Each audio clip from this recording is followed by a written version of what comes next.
So tell me, how bad are your coping mechanisms? Coping mechanism? I don't have any coping mechanisms, I don't think. Do I?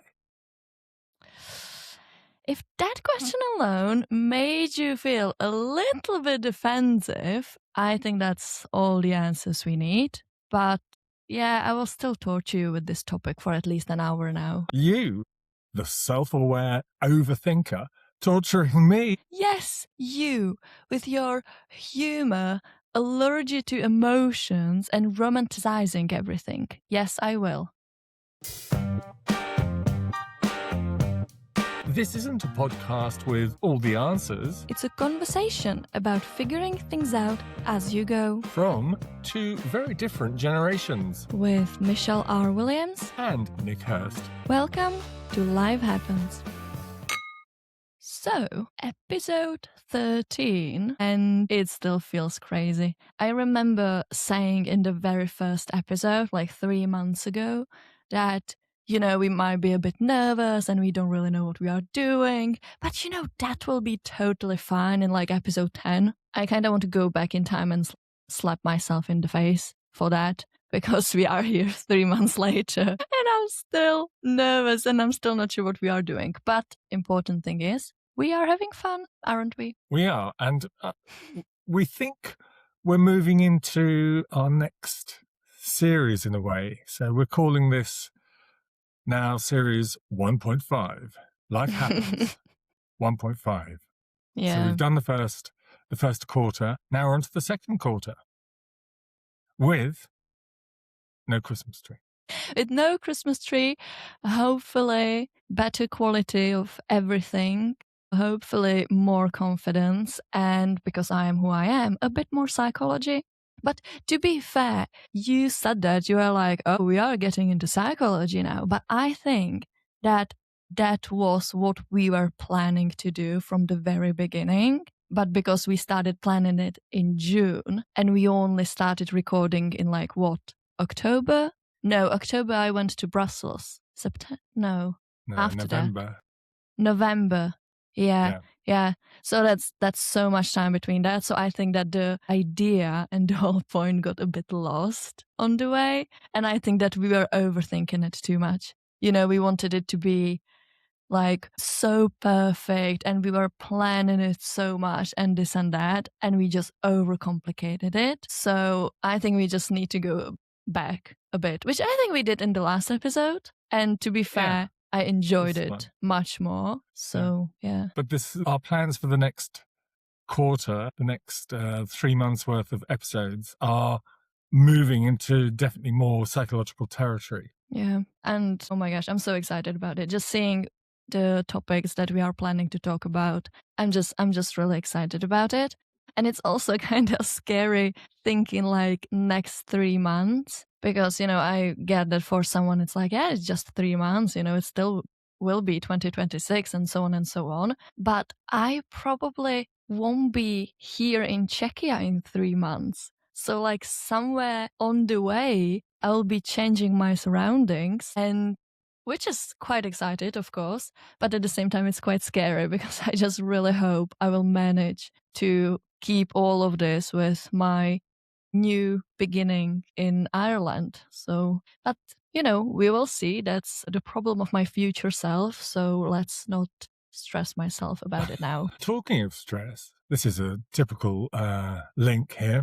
Talking of stress, in order to combat stress, you need coping mechanisms. Yes, we are all in stress.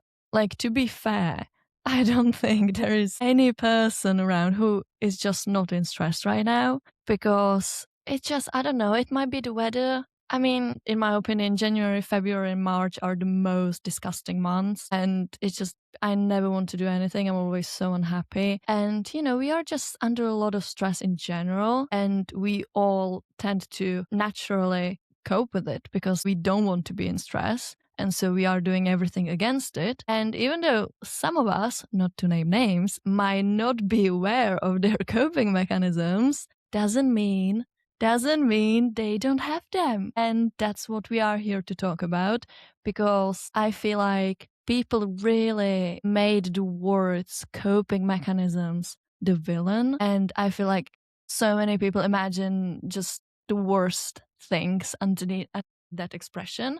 But I think that, it's something we need, something we do, but it's one important if you let it have this power over you, or if you have the power over it and you can work with it and you can manage it.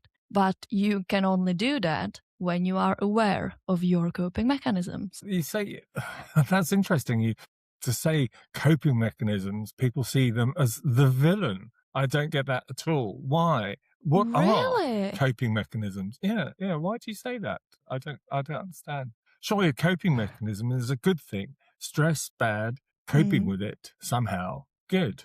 Obviously, That I was never get so stressed. simple. Yeah, right. That was so simple. That was like explaining the concept to a 5-year-old, which, okay, thank you, Nick, for that. Let's just move on to be more professional about it. No, I just, like, obviously, coping mechanisms, we can imagine what that means.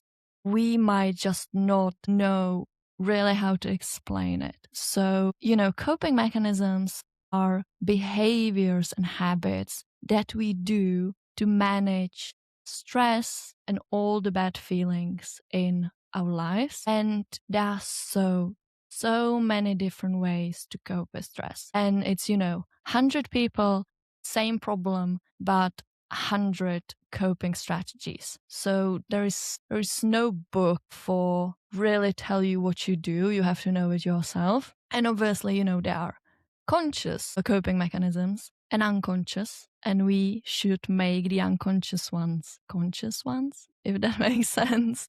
And Hmm. also, obviously, there are healthy ones and unhealthy ones, which we will be talking about. True, true. And, I was being simplistic, but yes, I have done a bit of research on this. And in fact, I did a questionnaire. I think we both did the same questionnaire, didn't we? Some of the results shocked me, if It not didn't, you. no, your results didn't shock me. And we will definitely get back to it because I have so much to say about it. So We we will will we definitely will get there. talk about that later on. But you talked about coping mechanisms. We have coping mechanisms that we don't even know we have, that we're using, and that you said that we should be aware of them. Like what? Give me an example. I don't know what you mean by that.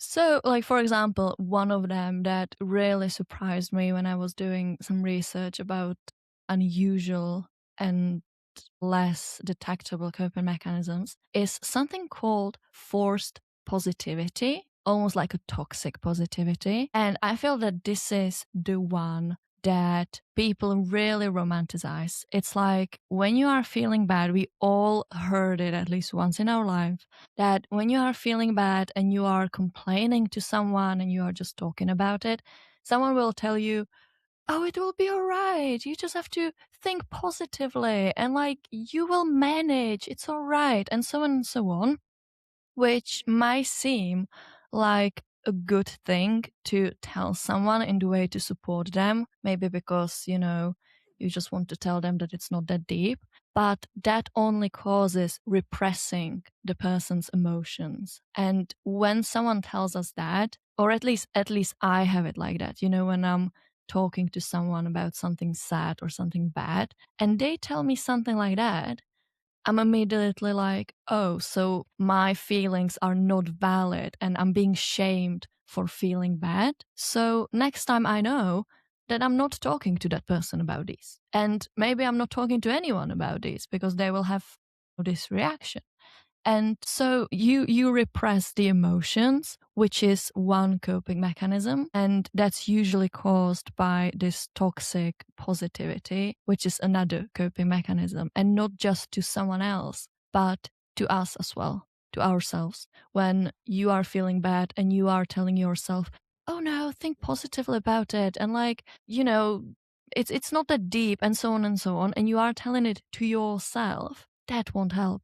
One thing is encouraging yourself, but it's more important to sit with the bad feelings and to acknowledge them and to work with them than repress them like that. So that's one of the unhealthy ones that might not be that obvious. There's all sorts of things that you can do and that you are doing all through the day. every day, just Yeah. little things that you do to help you cope. I don't want to make too light of this, but for example, for many of us, first thing in the morning, what do? Make a cup of coffee because we can't live without caffeine.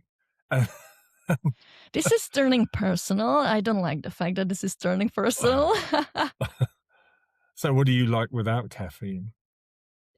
I mean, I think you kind of know because unfortunately, when I was in Brussels, I think you saw me a couple of times before I got my coffee and after I got like 4 hours of sleep and was slightly hangover. So yeah, I'm not sure that I was the nicest person. So yeah, but it works. It works. I always love to joke about it and say and quote this famous quote from Albert Camus, the author, the writer, who said, "Should I kill myself or have a cup of coffee?" And that's basically what I wake up with every single day.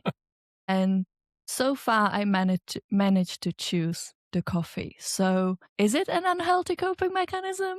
Yes. Does it keep me alive? Also, yes. See, it's Should it's we? a thin line. If I was on a deserted island without coffee, I would be fine, and I wouldn't be thinking of like, oh my gosh, I need coffee. Maybe in the way people think about cigarettes, which I can also kind of relate to.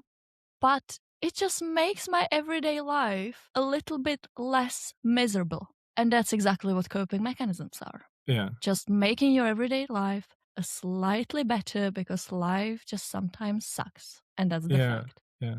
I mean, I don't think of them as coping mechanisms, as I said in the right at the top of the episode, but I think of it as like the little things that you do to spoil yourself throughout the Yeah, course of the day. And it might be a cup of coffee. It might be going online and just Googling loads of stuff and exactly. consuming, you're kind of, I suppose you're sort of deflecting reality away, playing around on social media or playing computer games. That's all different types of coping. But all of these things, basically, it seems to me, is like running away from real life. Or Yes, is of it? course.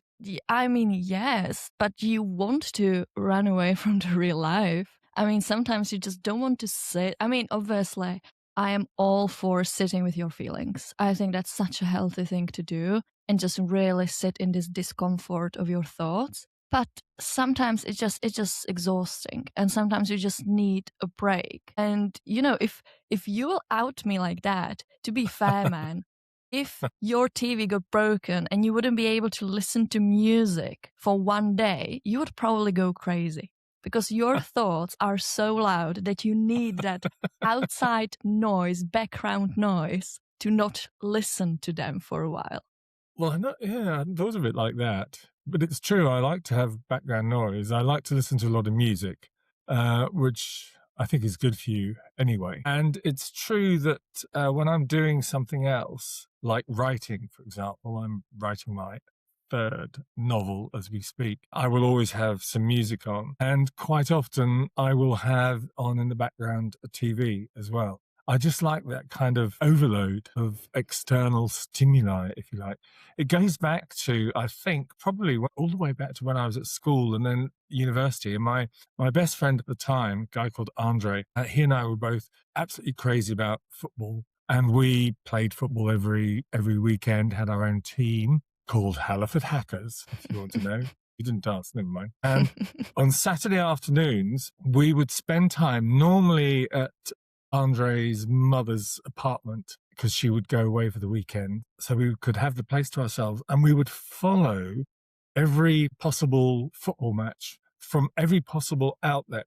So we would have probably two TVs on different channels giving us latest scores and stuff, and a couple of radios with also one on BBC and one on an independent radio station giving us football commentaries and so on and so forth. And we would actually, don't try this at home, kids, but we would bet on football matches in those days. I've stopped doing that now. I just play prediction games, no money involved, but it's still fun.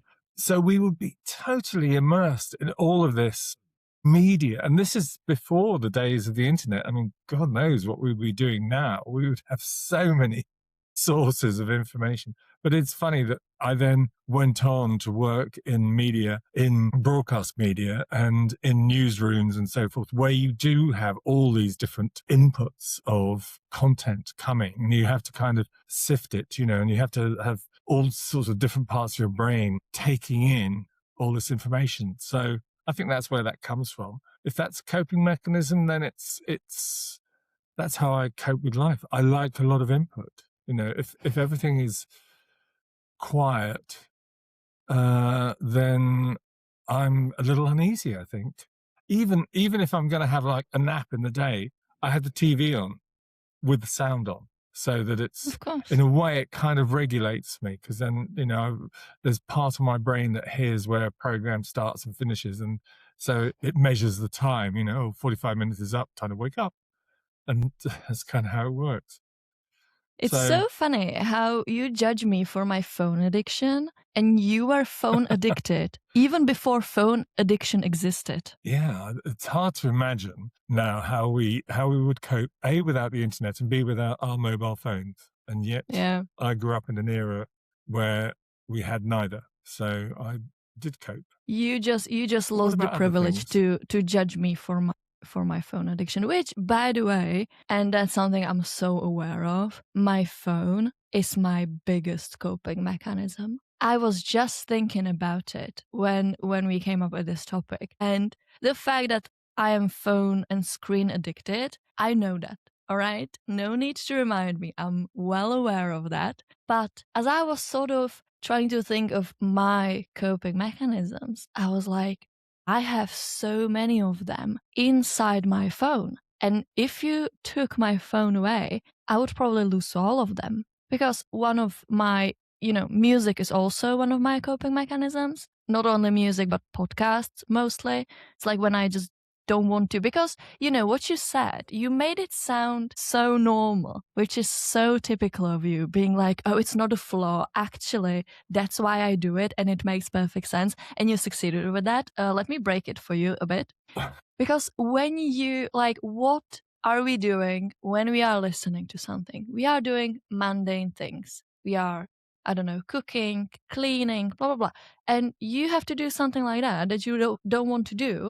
So you put some music on, you put a podcast on. But the thing is, what would happen if you wouldn't do it? If you just go cook or clean without that outside noise? You would be in your head listening to your thoughts, because when you are doing something mechanical, you don't really need to think about it that much. So you would be with your thoughts. Why are we putting something on? Because we don't want to be with our thoughts. And as someone who loves being in my thoughts, and I love being in my head, sometimes I just don't want to. Sometimes I know that if I start thinking for a second, it will make me sad or anxious or upset. So I put some background noise so I can focus on that and not on my thoughts. So that's one thing. I just sort of ruined it for you now. I'm sorry.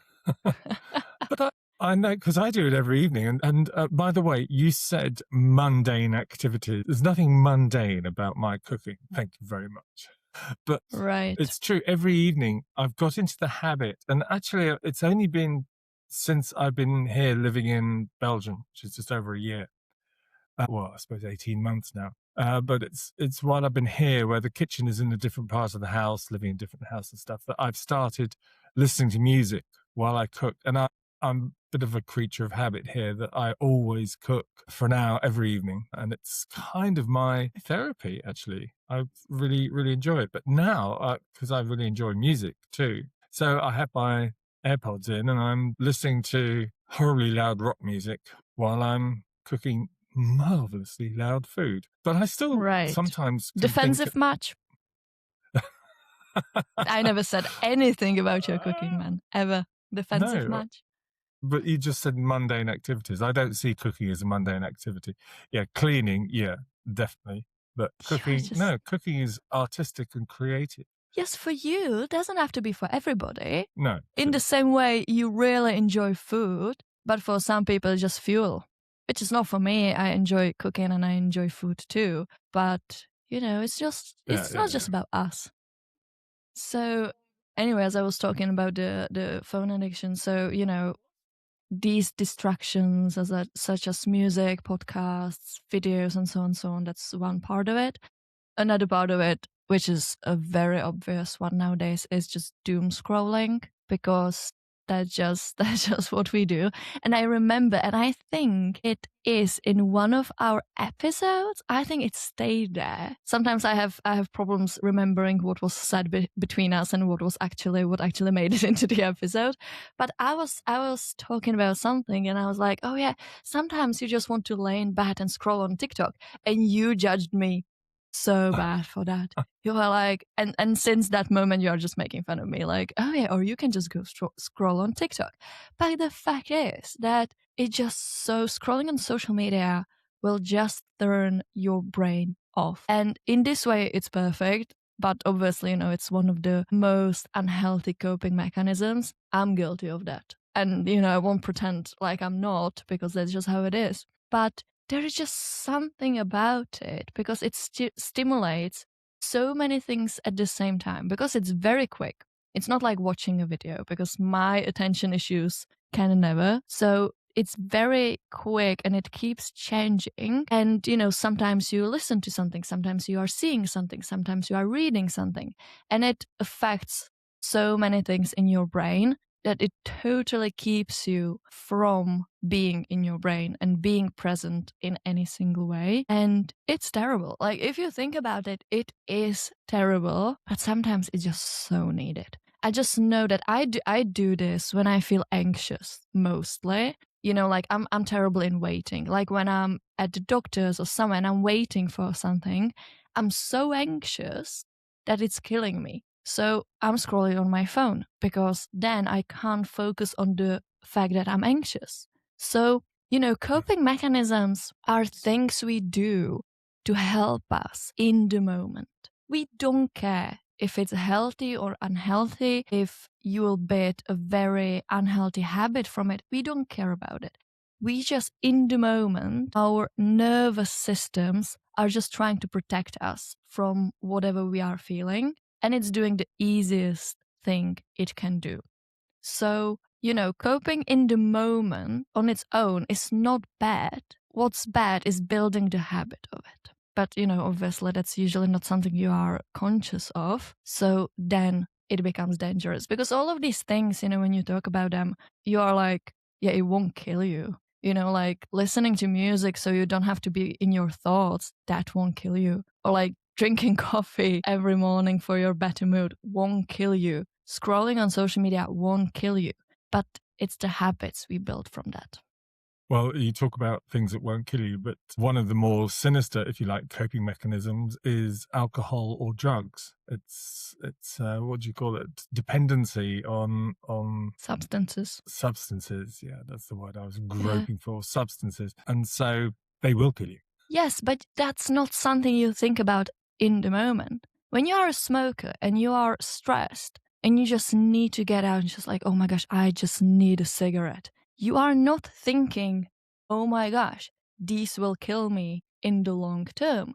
You are thinking, wow, I need something to take the edge off. That's how you think about it. Unless you are very self-aware, like obviously you probably think like, oh my gosh, this is going to kill me, but you are different.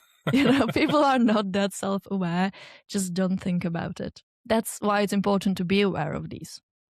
We already talked about this when we were discussing this episode before recording, and we decided that in terms of coping mechanisms, that you are the self-aware overthinker, somebody who knows exactly what her coping mechanisms are. You've even named them, possibly journaled them, still uses them, and you are, because you've shown it even today in this episode, you're emotionally articulate, and your coping mechanism is apparently over-explaining things, possibly people-pleasing,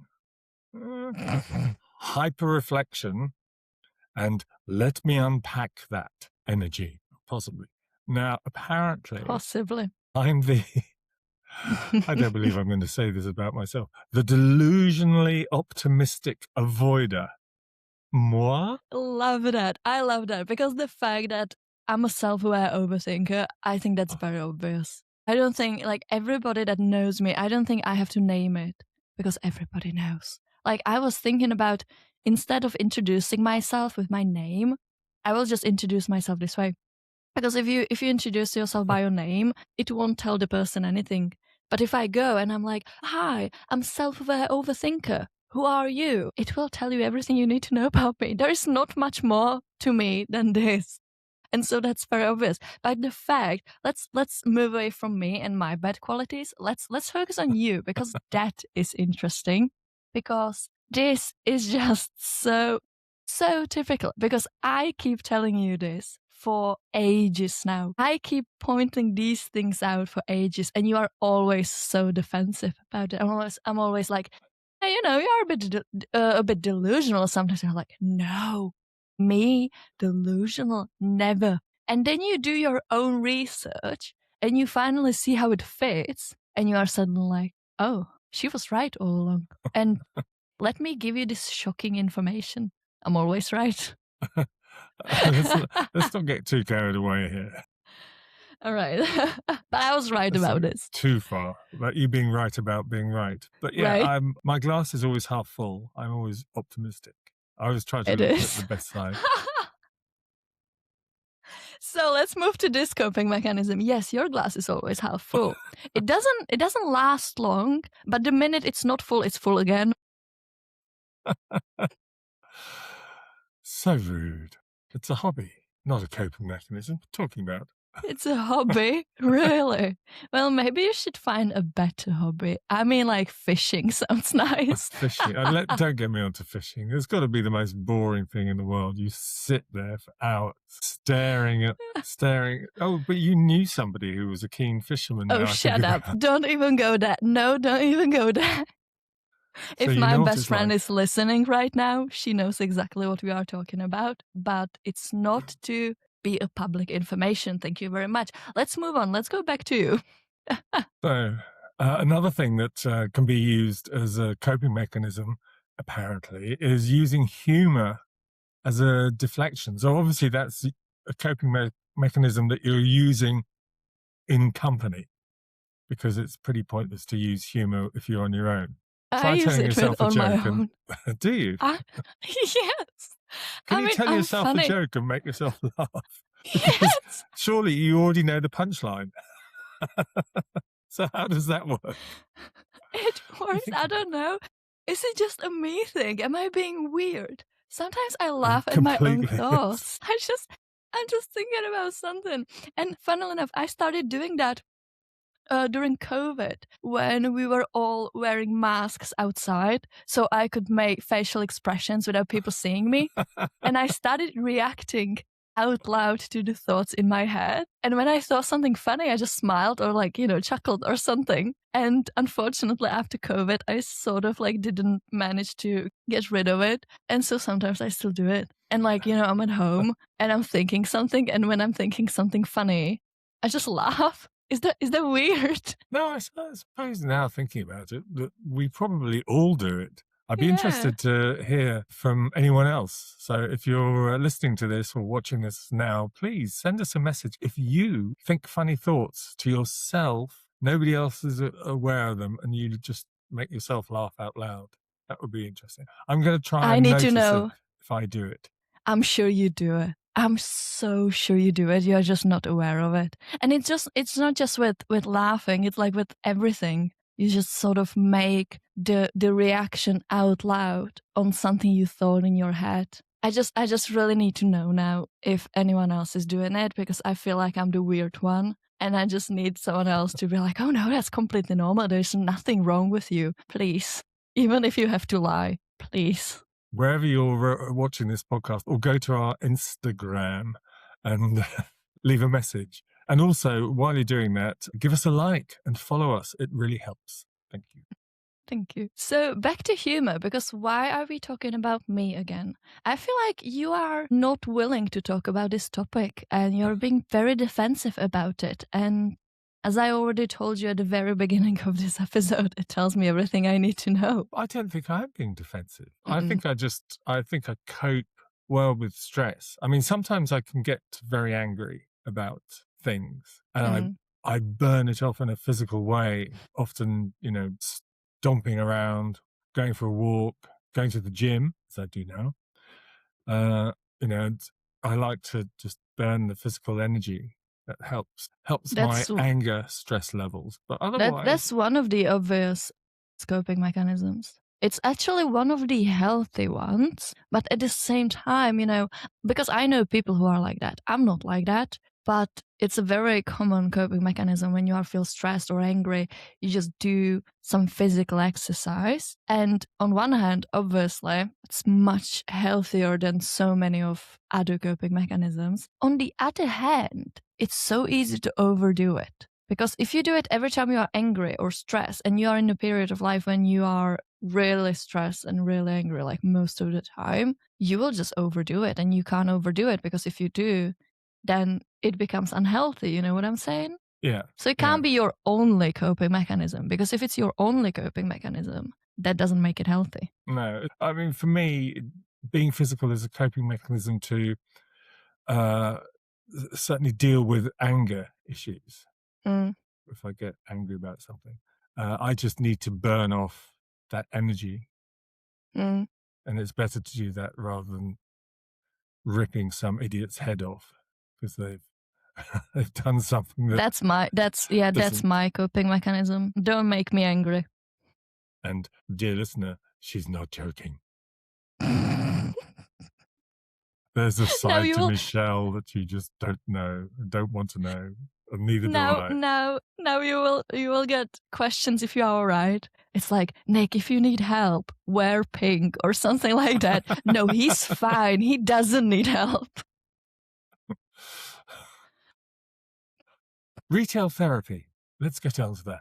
That's another coping mechanism.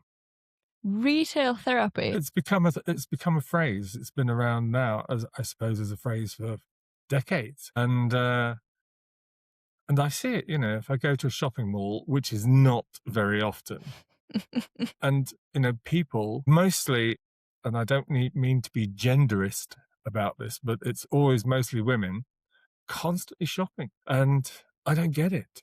To me, Well, it depends. If it's mostly women, I think it depends on what are you shopping for. Because if you think immediately like clothes, then yes, that's mostly women. But you can buy anything. You can buy video games. You can shop for, some whatever. So if you think about it in a broad way, I don't think there's any yeah, fair difference in point. genders or Yeah. ages. Yeah. The only times I go to a shopping mall are those few occasions where I need to go and buy some clothes or I'm dragged out by the family. And it normally will be clothes shopping. I mean, I quite happily do the food shopping. I don't see me going and doing the food shopping and wine shopping for that matter as being retail therapy. It's just retail No, necessity. no, and I mean, I would love to think that retail therapy is not my coping mechanism, but that's just because I'm very careful and thoughtful with money. But at the same time, I'm the type of person who is like, oh yeah, I deserve it. Like every time I just have a bad day or like I've done something, I'm like, yeah, I deserve to buy an overpriced cup of coffee. Okay, maybe that's connected to a different coping mechanism. Anyway, different example. I just see it more like a reward. So, like I do it with books. Like I'm terrible with books. Every time I go to a bookshop, I'm just buying everything I see. But I always manage to excuse it. I'm always like, yeah, so I've done this and this, so this is my reward. Or like I don't know. Like, is it a coping mechanism? Because like recently, just like I think last week or 2 weeks ago, I went shopping with my step grandma, and uh, I didn't really need anything, but I bought this beautiful cocktail dress. And, normally that's not something you would buy because what for? But I was like, my grandfather has this one event and my sister has this one event, both very fancy events, and I have nothing to wear. So I bought it. And, it was planning. And I think that if I didn't have these two events in like the same time, I don't think I would buy it. So I don't think it's a coping mechanism, but it's a I don't think reward. so. Makes me No, I don't happy. think so. Thank But you. anyway, you'll have to wear it next time you come to Brussels, because I seem to remember last time you came to Brussels that you actually had quite a few cocktails. So if you have a cocktail dress, that would work well. It all That's sort not of how it comes works. together. And actually, that sort of brings me on to something else, daydreaming. How do you see daydreaming as a coping mechanism? I see it just, being in your head, but not confronting the bad things in your head. Just being so away from everything. And, like it also connects to music, because I'm sure that it happens to you very often, that you're just listening to music and suddenly your mind just wanders away to Mm. something completely else. And that's also something I do a lot, that I am so not present. I'm always in my head. I'm always away. And also daydreaming connects to this one more thing, which I find so interesting. And that's the coping mechanism of like romanticizing the past, because there is comfort in the past. Because if you go back to it, if you are dealing with something right now and you go back to something that happened that was more pleasant, that was comfortable, you do that so you don't have to fight what's standing in front of you, because it doesn't even have to be because the past is better and easier, but it's because it's familiar and because it's comfortable and because it already happened, so you know the outcome. But when you are dealing something in the present, you don't know the outcome, and that's obviously not comfortable. So I think that also connects to daydreaming, and it's something I think both of us do a lot. Yeah, I think daydreaming is actually very good. I think it's a healthy thing. Obviously, it's a very personal thing. It's something that you are doing completely subjectively, and no one else knows about it because no one else can look inside your brain and see what you're thinking. Obviously, there's a time and a place. I know when I was at school, especially my first school, I could remember quite often being called out by teachers who spotted the fact that I was daydreaming and I was away with the fairies. So you need to pick your time and moment to basically, you're lost in your thoughts, but your thoughts are, yeah, you romanticize your life. You create a whole storyline, perhaps for yourself, that is different. I would encourage anybody who has daydreams that it's a good thing, that Mm. actually, now I do recognize it. It is a coping mechanism. And if I have a coping mechanism, that is how I do it.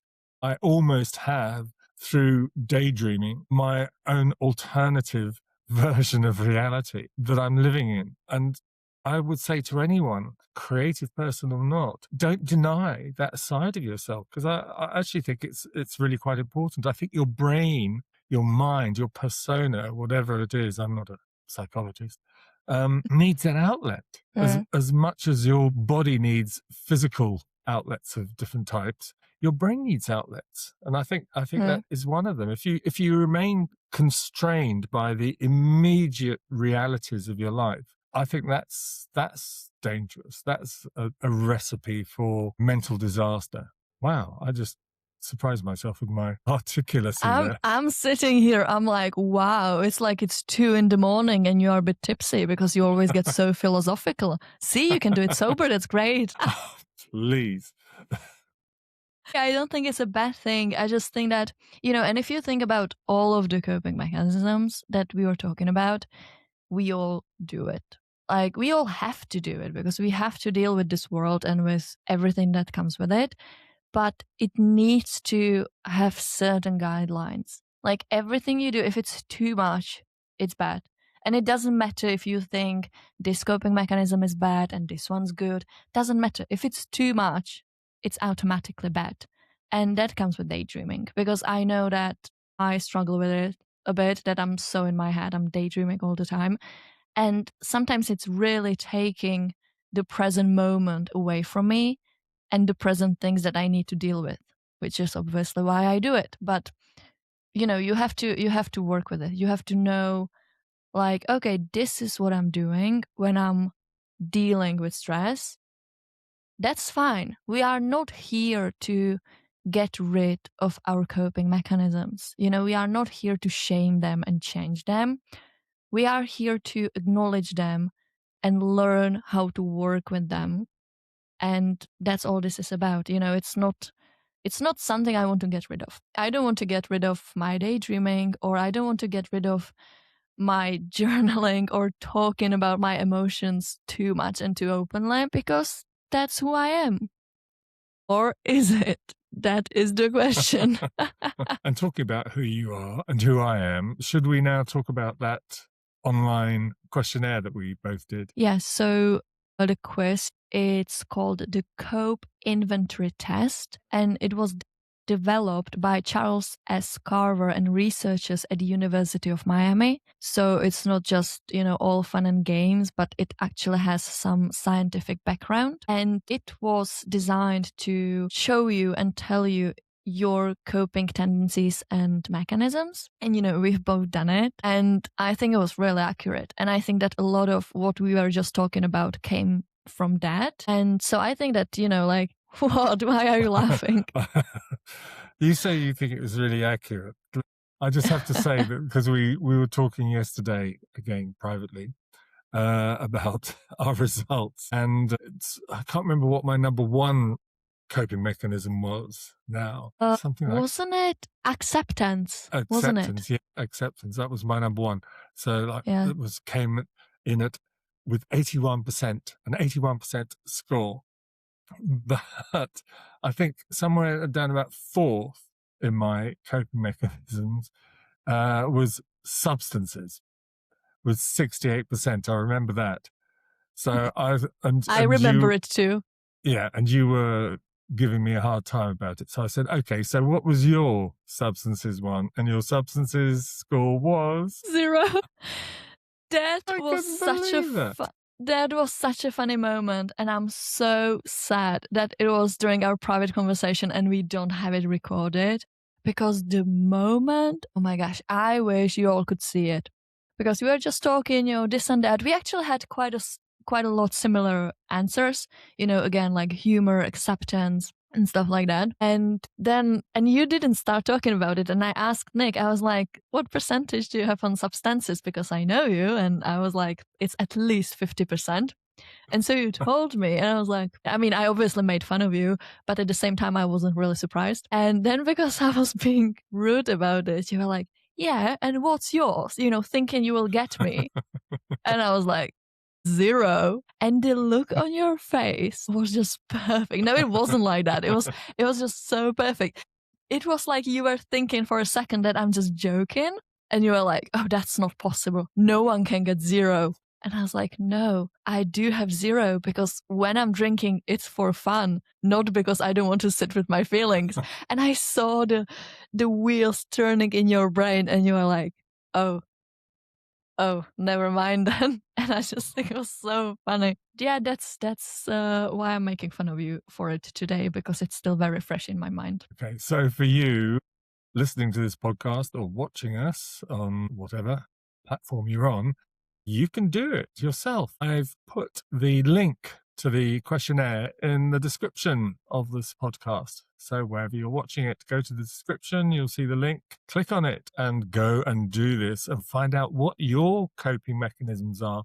And also, while you're there, don't forget, leave us a like and follow us, because it really helps. Thank you. But go and find out what your coping mechanism really is. Yeah, I think it's a really interesting test if you are interested in what your coping mechanisms are. I think it's great because it will give you so many options. It won't just give you one final answer, but it will give you, I think it was like 16 different coping mechanisms, and it will show you percentages of what you have. Yeah. And as I'm saying, I'm very self-aware of my coping mechanisms, and I think it was very accurate. So go check it out. So go and have fun with that questionnaire. But now, just to finish up with, let's just think about some questions about coping mechanisms. And I'm going to throw this one at Michelle. How do we learn our coping strategies? Where do they come from? That's such an interesting topic that I believe we could debate for hours and hours. But to be fair, I don't really know the final answer to that. I think because I believe that a lot of our personality is connected to our childhood. So I think it's something you build when you are a kid and when you are in an uncomfortable situation and your nervous system is feeling it and then it tries something. It goes like, oh my God, it panics. Your nervous system just panics and goes like, oh my God, we don't want to feel like it. Try something. And if it works, it's like, this one is safe, this one works, let's keep it. And because you are a kid, you are not aware of it, and that it keeps building. Obviously, it's not with like, smoking or drinking, but that can manifest itself later when, for example, your coping mechanism as a kid is eating, snacking, or something like that. And so I just think that's where it starts. But I'm not 100% sure about it. It's my theory, but I think there are so many different ways of gaining a coping mechanism. That's my theory to that question. We don't have answers for everything. We might look like we do, but we don't. We are just acting like it. Going back to the beginning, and you sort of made out like coping mechanisms can be seen as the villain of the piece. So are we now saying they're not? I was always saying they are not. What I said was that I think that many people see them as villains. Yeah. But that was my point, to sort of show that, first of all, we all have some, and that it's not always bad, and that it's, if you are doing it to help you survive, then it's worth it. And you shouldn't be ashamed of it, and you shouldn't get rid of it just because you think it's bad. No. In fact, it's not bad. And I think that's the conclusion that we've come to, that you need coping mechanisms, and that probably the best thing you can do is to actually recognize what they are and try and focus on the healthy ones and maybe a little bit less on the substance-based ones. But that also, this whole debate begs another question that I also don't have an answer for, and I would be really interested in different interpretations and different answers. And that's, how much of us are the coping mechanism? If we get rid of them, will we be better? Will we be ourselves more or less? Because I feel like some of these things are just part of my personality. Like, yes, I am an overthinker and I do daydream. And if I work towards healthier coping mechanisms and I get rid of these, will it be better for me, or will I, to a certain point, lose myself? I'm talking about these mental and emotional coping mechanisms, because obviously, if you give up shopping and coffee and cigarettes and drinking, that probably won't change your personality.